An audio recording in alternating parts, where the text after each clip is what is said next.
بسم اللہ الرحمن الرحیم۔ السلام علیکم۔ آج کی ویڈیو میں ہم افغانستان کا تاریخی پس منظر اور یہاں کن کن کی حکومتیں رہی، افغانستان ہمیشہ جنگ کا مرکز کیوں رہا۔ ویڈیو میں آگے بڑھنے سے پہلے آپ سے گزارش ہے کہ میرے چینل کو سبسکرائب کر لیں اور بیل آئیکن کو دبا دیں۔ یہ وہ سرزمین ہے جہاں سے سلطنتیں گزری، فاتح آئے، خون بہا، تخت بنے، پھر مٹی میں مل گئے، مگر افغان وہ آج بھی پہاڑوں میں قائم ہے۔ یہ ہے افغانستان، دنیا کی طاقتوں کا میدان کا امتحان۔ 327 قبل مسیح اسکندر اعظم نے اپنے لشکر سمیت کابل کی وادیوں میں اترا۔ یونانیوں نے افغان قبائل کو شکست دی اور یہاں اپنی حکومت قائم کر لی۔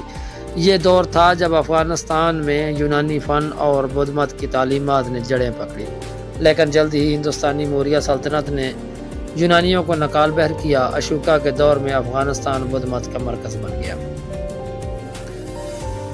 صدیاں گزری، پھر ایران کے نادر شاہ نے اپنی فوج کے ساتھ قندھار اور کابل پر قبضہ کیا۔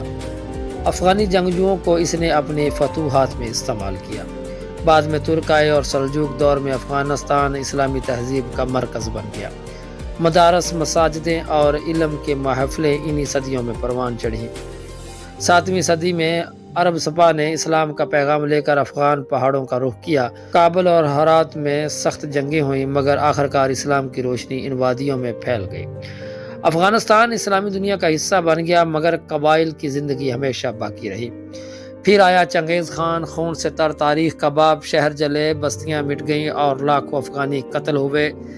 چنگیزی نسل نے افغانوں میں منگول خون شامل کر دیا، اور یہ وہ دور تھا جب افغانستان کے ہر شہر سے آنسو اور آگ کے شعلے اٹھے۔ تیمور لنگ ازبک نے افغانستان کو اپنی سلطنت میں شامل کیا۔ پھر اسی زمین سے ایک اور ازبک فاتح اٹھا، ظہیر الدین بابر۔ اس نے کابل کو مرکز بنا کر ہندوستان فتح کیا اور مغلیہ سلطنت قائم کی۔ افغانستان ایک بار پھر سلطنتوں کی شاہراہ بن گیا۔ تاجک قبائل شمالی افغانستان میں آباد ہوئے، جن کی زبان، ثقافت آج تک کابل مزار شریف اور زندہ ہے۔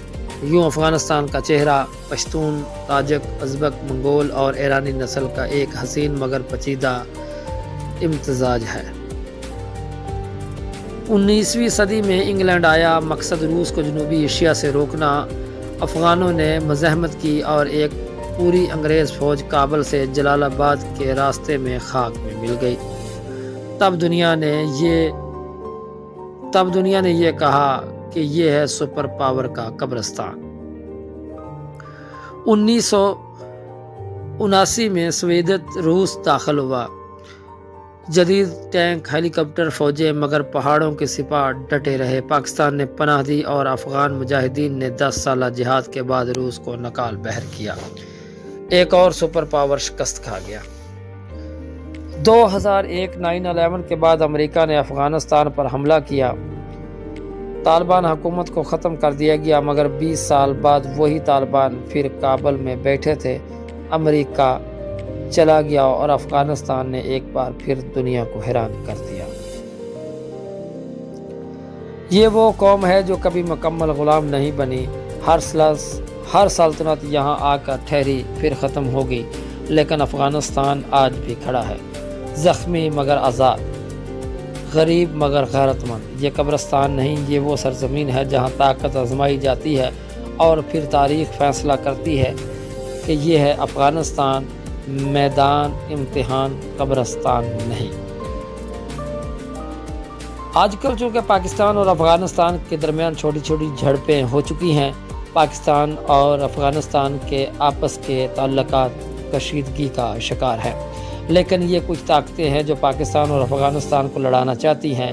یہ وہ خوارجی ہیں جو دونوں مسلم ممالک کو آپس میں ملتا گلتا اور اٹھتا بیٹھتا نہیں دیکھنا چاہتے۔ ان خوارجیوں کا خاتمہ کرنا بہت ضروری ہے تاکہ افغانستان اور پاکستان دونوں مسلمان بھائی آپس میں اچھے تعلقات اور آپس میں اچھے پڑوسی بن کر رہیں۔ السلام علیکم۔